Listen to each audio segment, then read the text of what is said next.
Welcome back. Our tour of Hyrule continues. Last time we covered the Great Plateau to the Akala region. In part 2, we'll be going over Eldon to Hyrule Field.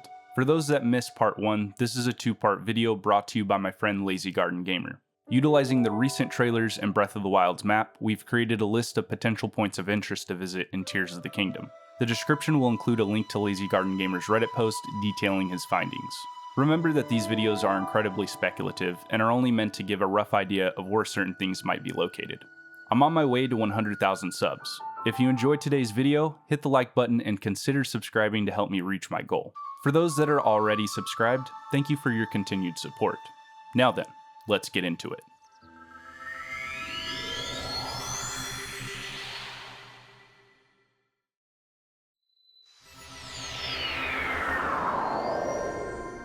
The Eldon region is our first stop. In the last video, I mentioned a better location for a fire-themed dungeon, and this is it. Death Mountain has always been prime real estate for an ancient temple buried deep within. At this point, it's a series tradition to place a dungeon in this region or one close to it. Even in the sequel, this would still be an ideal location. With so many things emerging from Hyrule's surface, plenty could happen. I still haven't mentioned that malice is coming out of Death Mountain's crater. While menacing, the volcano looks to have calmed, allowing the lava to cool. Previously, the region was filled with lava due to the volcano being active. This runoff created things like Darunia Lake and the falls near Goro Cove. Since the volcano has become dormant, these places won't be the same. Exploring the dried portions of the various lava lakes and rivers will be interesting. Death Mountain and its surroundings could lead to some extensive underground sections of Eldon, similar to Dodongo's Cavern or the Goron Mines from Twilight Princess. Actually, these Dodongo footprints could be pointing to something that is set to come in TOTK. They could even reintroduce bombs and bomb flowers, giving the Gorons a reason to start mining again, and with the Sheikah Slate gone, we'll need a place to pick them up. Bringing it back around to the dungeon, one other thing to remember is that this is the stomping grounds of the fire dragon Dinral. During the early mornings, the dragon can be seen roaming the backside of Death Mountain. With an emphasis on dragons in this game, I could see Dinral playing a part in the new fire-themed dungeon, either as an enemy we must defeat or an ally that helps us. Hopefully no Gorons have been fed to the dragon come Tears of the Kingdom's release. Let's escape the heat and move on to our next destination.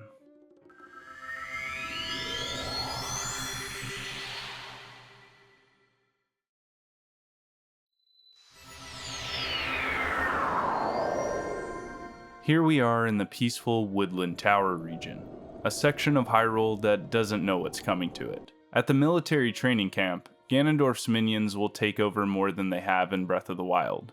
With his dark power looming over the woodland, no one is safe, not even the Great Deku Tree, who has reportedly gone missing in Tears of the Kingdom.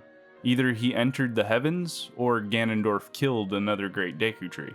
This would be a wise move on Ganondorf's part, considering the Master Sword's pedestal resides in Korok Forest, and it is a means of repairing the blade to its former glory. Destroying the sword's protector and the pedestal in one blow would devastate Hyrule. Koroks like the one seen in the latest Tears of the Kingdom gameplay may have been displaced after the destruction of the forest. I can see it now. The new Korok Seed mission will be helping all of them find a new home somewhere else in Hyrule. If you want more on the topic, click the card above. Moving on, we come to Typhlo Ruins, another location tied to the Zonai. As you can see, Typhlo is shrouded in darkness in Breath of the Wild, yet that darkness has since lifted from the ruins in Tears of the Kingdom, a perfect reason to go back and re-explore to see the place in full detail. With the Zonai's involvement in this game, I could see Typhlo riddled with constructs attempting to protect the mysteries concealed here. Taking a peek behind the layer of darkness and breath shows that the area has several statues. It consists of stone dragons and a few owls. Near the entrance is a set of 6 dragon heads surrounding a luminous stone, which likely represents Ganondorf and the 6 sages. Towards the back of Typhlo is a 3-headed stone dragon that looks oddly familiar. I mean, we got a Hinox in the area last time. Gleeok would be an excellent addition in TOTK. Slightly west of Typhlo Ruins lies a structure known as the Forgotten Temple. It's theorized to be the remains of the sealed temple dating back to the era of the sky. It houses Hylia's largest and oldest known statue in Hyrule, features the same patterns on its stonework, and has bird statues similar to the one seen in Skyward Sword. It's a site harshly underutilized in Breath of the Wild and must be of more importance in Tears of the Kingdom. Lift the temple back into the sky and let us explore the underside of the goddess statue where Demise was flattened. Hell, let Zelda explore beneath the structure in Hyrule's underground. The Forgotten Temple's connection to Skyloft and the era is evident. Whether or not the Zelda team will take advantage of that potential is something we'll find out in due time. Now then, on to a colder climate.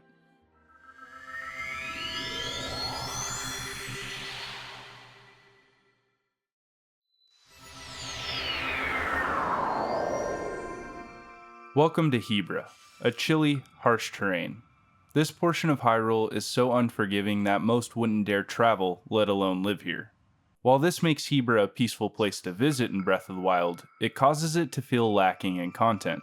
Like the rest of the land, we have shrines, enemies, and Koroks to find. Though, the overwhelming size of Hebra and how far things are spread out makes this part of Hyrule feel underused when comparing it to more condensed sections of the map. This is where Tears of the Kingdom has made some rather significant changes by placing a giant tornado right above Hebra. I'm guessing this is another one of Ganondorf's tricks similar to Death Mountain, likely affecting the conditions in Hebra, causing drastic changes. The intense winds and rains brought to the region by this tornado could cause some of the snow to melt, revealing plenty for us to find.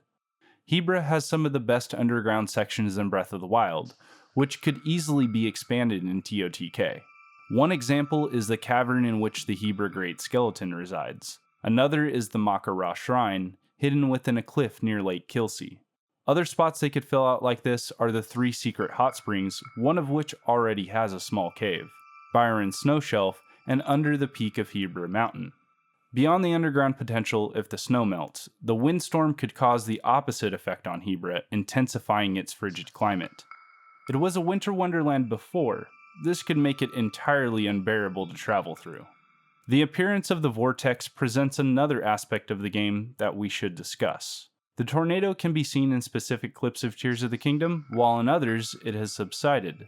This implies that the overworld will change at some point in the game, granting us the ability to explore the snow-covered mountains without being encumbered by the vortex. Something interesting I found in Aonuma's recent gameplay reveal was that we can see Hebra Mountain clearly, possibly meaning that the storm isn't present at the start of the game, appearing later in our adventure. The tornado indicates the possibility of a wind-themed dungeon in or around Hebra, something akin to the City in the Sky from Twilight Princess. We may have gotten a glimpse at it in one of the trailers for Tears of the Kingdom where we can see some sky islands right in the middle of the tornado. Maybe through the completion of the wind-themed dungeon, it lifts the vortex from Hebra, unlocking more sky islands. Another spot that might change throughout our journey is the North Lomai Labyrinth. In certain clips, it can be seen floating, while in others, it's on the ground. This could become a giant overworld puzzle that we must solve by doing something in each labyrinth, one affecting the other.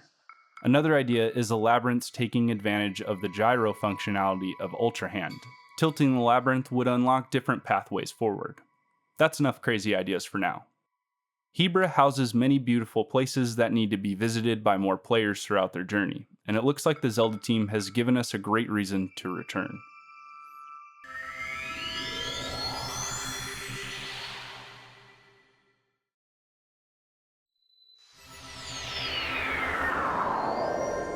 Next up is the Tabantha region. With its proximity to Hebra Mountain, Tabantha will likely be plagued by the tornado. Gerudo Village will be on my list regarding stops along my journey. Have Ganondorf's forces reached them yet? Will Teba be able to handle an onslaught of flying bokoblins? I'm stoked to find out. Apart from the village, another area that could receive attention is Strock Lake. While the lake has a few Korok seeds in a chest, the space certainly has more potential. I've flown past this lake on my way to Gerudo Village countless times and never stopped to check it out until Lazy Garden Gamer noted it for this video. He also pointed out that a strong wind can be found on the bridge east of the lake, possibly foreshadowing what's to come. I guess they could add some underwater exploration with how large the lake is, although I believe that's unlikely. The last place I want to mention is the sky above Tabantha. The previous trailer we received for Tears of the Kingdom shows a shot of Tabantha above the Giza crater. Below that, we can see many sky isles asking to be explored. Who knows what's above and beyond this point? Together, Tabantha and Hebra could feature some of, if not the most extensive sections of Sky Islands that we can visit in Tears of the Kingdom, due to the importance of the wind theme in the region. It sure will be fun building a flying machine to check out what has changed above Tabantha, and the rest of Hyrule for that matter.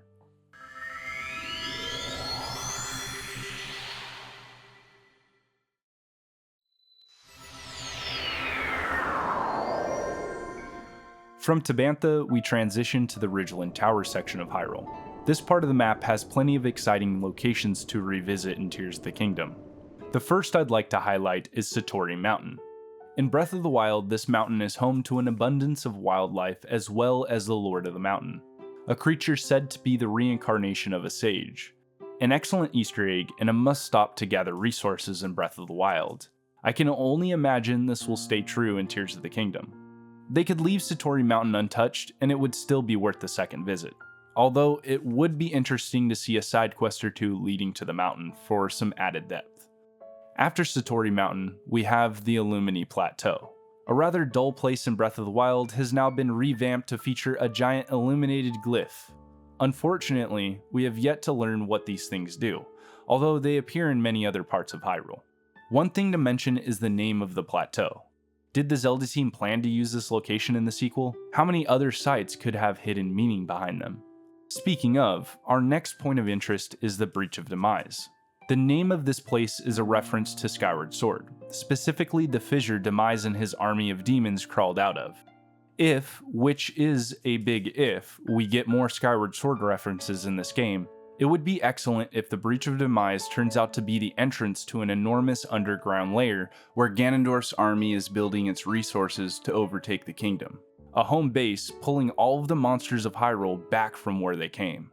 The breach may receive no changes, but it's an area worth checking out. You'll probably pass through it to reach the second glyph in the Ridgeland region. This one rests near the Breach of Demise on the North Hyrule Plain. Moving closer, I want to point out the tower sitting on top of Lindor's brow. These could be the replacement of Sheikah Towers in Tears of the Kingdom. With the Sheikah tech gone, we have to be able to fill out the map somehow. These watchtowers, which have cropped up all around Hyrule, will likely do just that. Aside from the tower, the only additional spot I'd like to touch on is the Thunder Plateau. At this point, anything the Zonai built will be significant in Tears of the Kingdom. Last time the Thunder Plateau acted as a puzzle to unlock a shrine.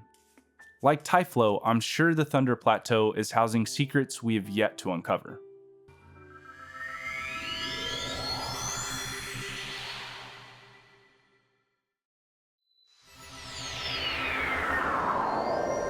Proceeding with the tour brings us into the Gerudo Tower region.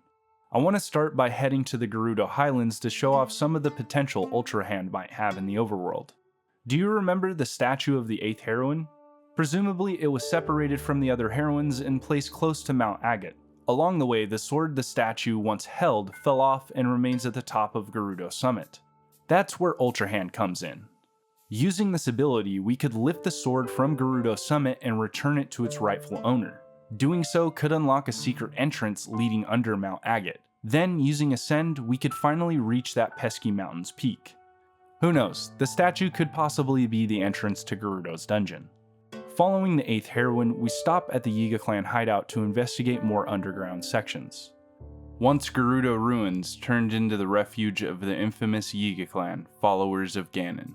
While the Yiga might be Ganondorf's new humanoid disciples, he had a different set of followers in the distant past. A group of supporters that still inhabit the desert, the Gerudo tribe. Seeing as the hideout was once important to the Gerudo, it might have ties to Ganondorf. I've always wondered why the Yiga settled here, and then Lazy Garden Gamer mentioned Age of Calamity. In that game, the hideout goes underground. These passages were probably sealed off during Breath of the Wild. They may be reopened in Tears of the Kingdom, allowing us to explore more of the ruins and learn about the Gerudo King. This, combined with the Bokoblins mining for ore shown in the previous trailer, makes me think Ganondorf has been looking for something buried beneath Hyrule. He can continue his search now that he's free from his shackles, explaining the pit near the back of the hideout and the one the Gerudo Tower comes out of, both remains of Ganondorf's search for power. Whether these pits are significant or not, it would still be nice to get a glimpse at what lies beneath. At least let us pay our respects to Master Koga.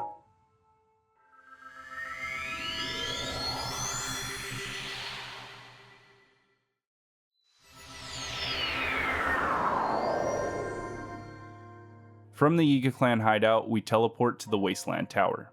Let's look at one of the oldest recurring locations in Zelda, Spectacle Rock. In Breath of the Wild, Spectacle Rock was where Vana Boris aimed at Hyrule Castle. Otherwise, it served the purpose of being the site of a Sheikah Tower. With its relevance to the series, I could see the Zelda team placing something meaningful here. Possibly a giant glyph or a mini-boss. Spectacle Rock, home to the electrifying Gleeok. Okay, it's time to get those sand boots ready. Our following stop is Gerudo Town. I might beeline here from the start of my adventure. If any locations in Tears of the Kingdom have the potential for wild lore significance, it's Gerudo Town, because Ganondorf was once their leader. Right now, the tribe has a child in charge. Riju might be a great chieftain, however, with Ganondorf's influence growing, we may see some of the Gerudo become defectors. We've already seen evidence of Ganondorf's darkness at play with the disappearance of the Great Deku Tree. He could effortlessly start brainwashing the Gerudo again. I'm ready to discover how the tribe will react to the Gerudo King's return, and what kind of trouble aligning with Hyrule will cause them. At the same time we're on lore involving Ganondorf, Arbiter's Grounds is another set of ruins found in the Gerudo Desert that I think will be relevant in Tears of the Kingdom. Breath of the Wild featured the Arbiter's Grounds as a simple Easter egg, although anyone who played Twilight Princess knows its connection to Ganondorf. The site was used as a prison. Ganondorf was sentenced to be executed on the grounds by the ancient sages, but due to a divine prank, he broke free. As a failsafe, the sages used the Mirror of Twilight to imprison Ganondorf. He later escapes. That's besides the point. The idea is that Ganondorf is returning, and anything that digs into his past is up for grabs in the sequel. I want to find out if this is the Ganondorf, and returning to Arbiter's Grounds to talk to the sages could give us some insight. Now that I think about it, this could be another use for Ultra Hand. You could use it to lift structures and objects out of the sand, a perfect way to allow us to find out what the desert might be hiding from us in plain sight. Let's finish the Wasteland Tower by stopping by the South Lomai Labyrinth. Like the one in the north, this labyrinth has lifted into the air. We've seen it floating above the desert in the latest gameplay of Tears of the Kingdom. Since I covered my ideas earlier, let me know what you think these labyrinths will be used for in the sequel. I'm more interested to see what is left behind on the surface once they go skyward.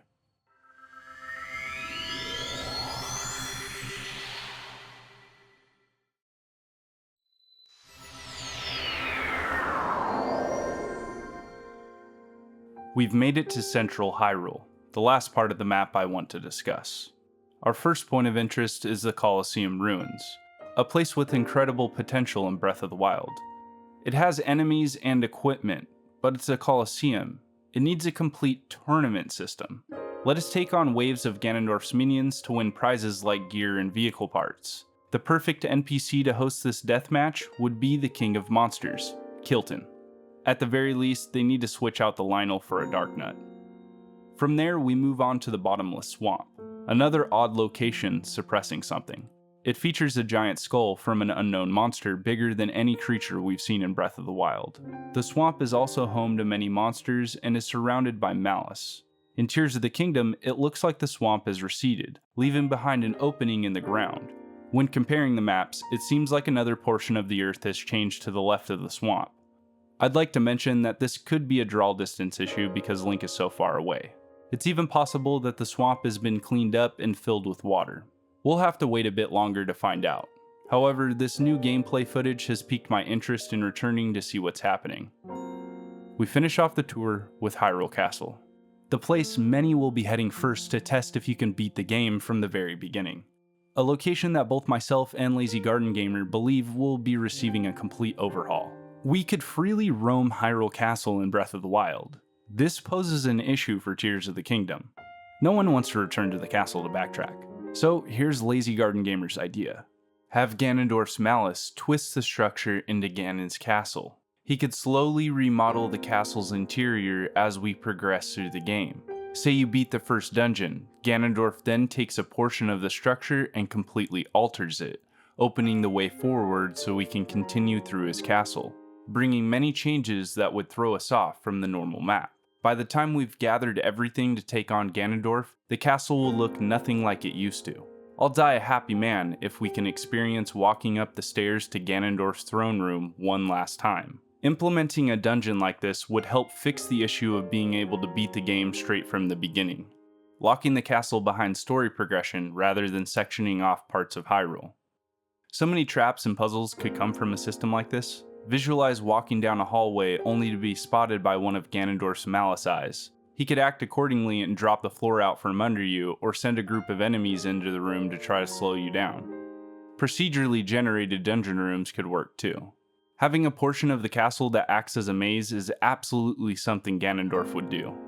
Apart from the importance of gameplay, I'm sure most of us can't wait for the showdown between Link and Ganondorf inside Hyrule Castle. Here's to the game knocking our socks off next month. I still can't believe we're so close to release. That wraps up our tour of potential points of interest in Tears of the Kingdom. Where do you want to visit first in TOTK? Did I miss any locations that might be of some importance? Please leave me your thoughts in the comments. By the way, I'll be uploading my playthrough of Tears of the Kingdom to my second channel, Hyrule Compendium. If you want to join me on my adventure, subscribe. Shout out to Lazy Garden Gamer for allowing me to use his list for this video and all the help. Thanks for watching, peeps. I'll catch you on the next Tears of the Kingdom video. RMFH out.